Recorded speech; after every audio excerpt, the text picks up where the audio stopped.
দর্শক স্বাগত জানাচ্ছি সিলেট আন্তর্জাতিক স্টেডিয়াম থেকে। যেমনটা জানেন যে বাংলাদেশের বনাম নেদারল্যান্ডসের যে 3 ম্যাচের টেস্ট T20 সিরিজটা ছিল সেটা কিন্তু শেষ হয়েছে অনেকটা অনাকাঙ্ক্ষিতভাবেই বলতে হয়। অনাকাঙ্ক্ষিত কারণ শেষ ম্যাচটাতে বৃষ্টি বাধায় বাংলাদেশের যে আসলে একটা ব্যাটিং অ্যাপ্রোচে যে একটা ঝলকানি আমরা দেখছিলাম সেটা কিন্তু আসলে আমরা দেখতে পারিনি। অর্থাৎ প্রথম ইনিংসে বাংলাদেশ যে 18 ওভার মধ্যে যে আসলে ম্যাচটা শেষ করলো সেখানে কিন্তু খেলাটা থেমেছে। এরপরে যে বৃষ্টি এসেছে সেই বৃষ্টিতে কিন্তু খেলা শুরু করার আর কোনো সুযোগ তৈরি হয়নি। তাতে বাংলাদেশ সিরিজ জিতলো 2-0 ব্যবধানে।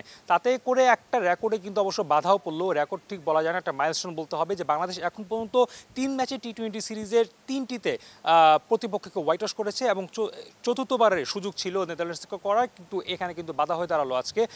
আর যদি আসলে সিরিজের প্রাপ্তি অপ্রাপ্তি নিয়ে কথা বলি সেক্ষেত্রে আসলে অনেক বিষয় নিয়ে কথা বলা যায়, তবে প্রাপ্তির কথাগুলো আসলে আগে বলতে হয়। বাংলাদেশের এই সিরিজে সবথেকে বেশি চোখে লাগার মতো যেটা ছিল আসলে সেটা ছিল বাংলাদেশের ব্যাটিং অ্যাপ্রোচ।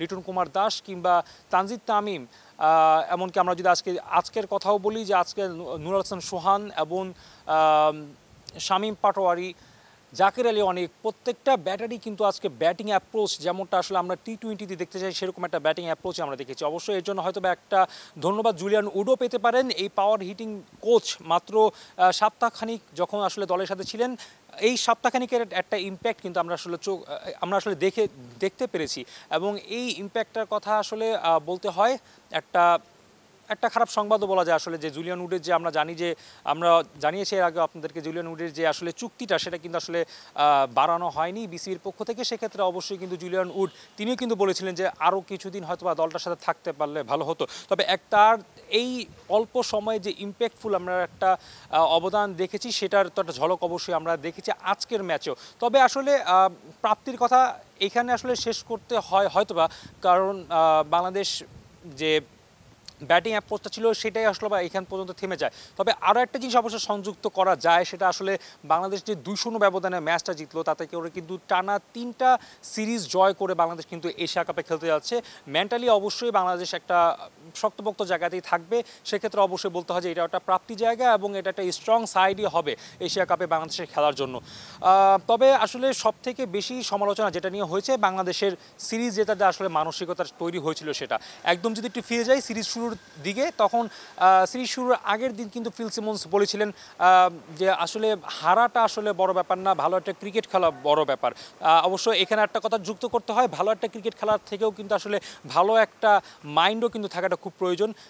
সেখানে আসলে কিছুটা অবশ্য হয়তো একটা ঘাটতি অবশ্যই চোখে পড়েছে। আমরা যেমনটা দেখেছি যে প্রথম দুটি ম্যাচ বাংলাদেশ টসে জিতেছিল, সুযোগ ছিল আগে ব্যাটিং করার, সুযোগ ছিল নিজেদেরকে ঝালিয়ে নেওয়ার, এরকম একটা কন্ডিশনে এরকম একটা প্রতিপক্ষের বিপক্ষে বাংলাদেশ অন্তত 180, 200 বা 200-র উপরে একটা রান কিন্তু করে একটা মানসিকভাবে একটা প্রস্তুতি নিতে পারতো। সেই সুযোগটা বাংলাদেশ কিন্তু আসলে লুফে নিতে একদমই ব্যর্থ হয়েছে, সেটা আসলে বলার কোনো অপেক্ষা রাখে না।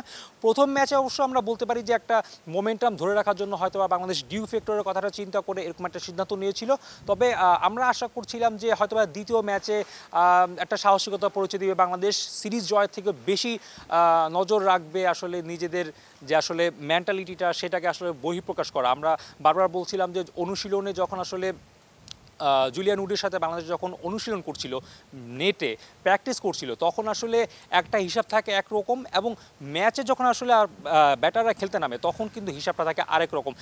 তো এই জিনিসটা আসলে আমরা দেখতে যাচ্ছিলাম যে আসলে T20তে বাংলাদেশের যে মেন্টালিটি চেঞ্জের একটা ব্যাপার আমরা আশা করছিলাম, সেটা আসলে বাংলাদেশ হয়তো বা আগে ব্যাটিং করে দেখতে সম্ভব, মানে দেখতে আমাদের সব থেকে বেশি ভালো লাগতো বা আসলে আমরাও অনেকটা ক্লিয়ার হতে পারতাম, প্লেয়ারদেরও একটা আত্মবিশ্বাস থাকতো। যদি আজকে বলি যে সোহান আজকে প্রথম ম্যাচে সুযোগ পেল এবং সুযোগ পেয়ে কিন্তু তিনি আজকে বেশ সাবলীলভাবেই ব্যাট চালিয়েছেন, অনেকটা অগ্রাসী ব্যাটিং চালিয়েছেন। একই চিত্র কিন্তু ছিল শামীম পাটোয়ারির ব্যাটে, জাকের আলী অনেকের ব্যাটে, লিটনের ব্যাটে। তবে এই প্লেয়ারগুলো আসলে যদি প্রথম দুটো ম্যাচে যদি আসলে তারা আগে ব্যাটিং করতে পারতো বা তারা যদি আসলে লম্বা সময় একটা ব্যাটিং করার সুযোগ পেত, সেক্ষেত্রে হয়তো বা এই তাদের আত্মবিশ্বাসটা আরও একটু বেড়ে যেত সেটা আসলে কোনো রকম সন্দেহ নেই।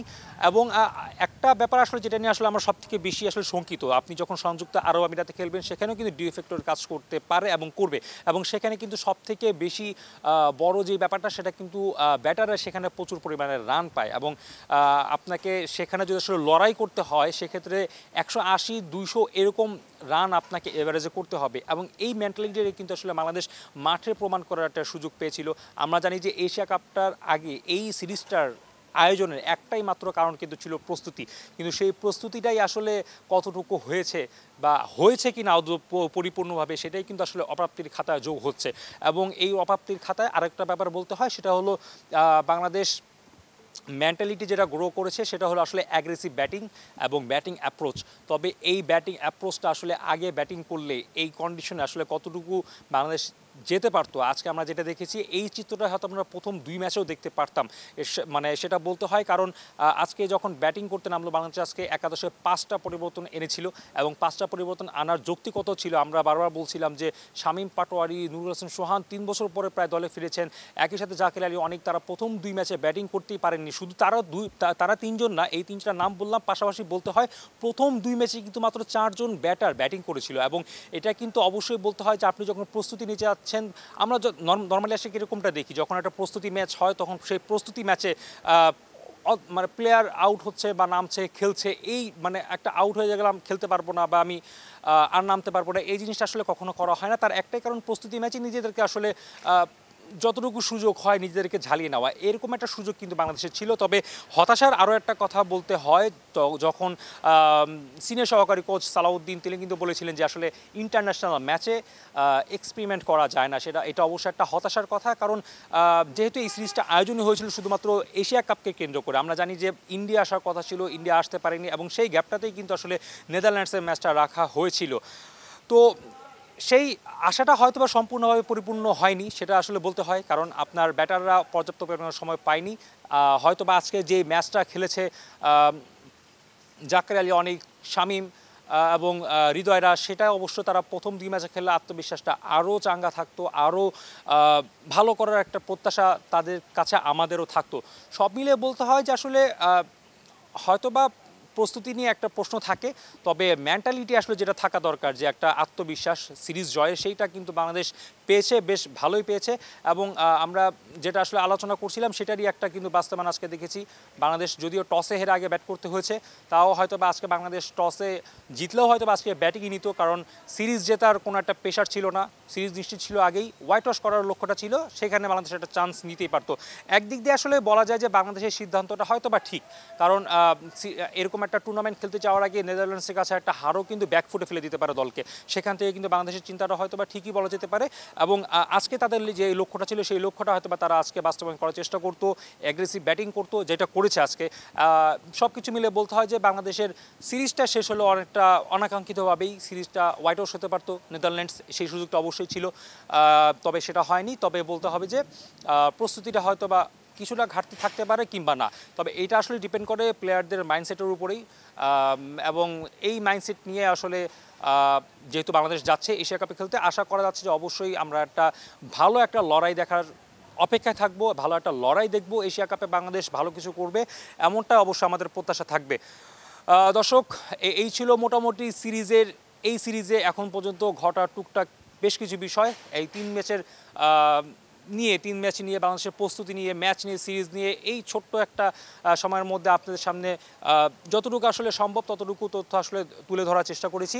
এবং এই সিরিজ শেষে আরও একটা কথা জানিয়ে দিই, এই সিরিজ শেষে কিন্তু বাংলাদেশ যখন যাবে এশিয়া কাপ খেলতে, এশিয়া কাপের পরে কিন্তু বাংলাদেশ দুবাইতেই অর্থাৎ সংযুক্ত আরব আমিরাতেই কিন্তু আফগানিস্তানের বিপক্ষে একটা সিরিজ খেলবে, এবং এরপর কিন্তু ওয়েস্ট ইন্ডিজ আসছে বাংলাদেশে। সব কিছু মিলে বলতে হয় যে এশিয়া কাপটা তো সামনে, অবশ্যই এটাতে নজর থাকবে, তার চেয়েও বড় বেশি নজর থাকবে সেটা হলো আগামী বছর ভারতে হতে যাওয়া টি-20 বিশ্বকাপ। সেই বিশ্বকাপ নিয়ে আসলে এখন পর্যন্ত নেদারল্যান্ডস কিন্তু এই জায়গায় খেলতে এসেছিল এই একটা কারণেই, যে এই পরিবেশটার সাথে, এই কন্ডিশনের সাথে নিজেদেরকে মানিয়ে নিতে, আরও আগে থেকেই নিজেদেরকে মানিয়ে নিতে বাংলাদেশে খেলতে আসা।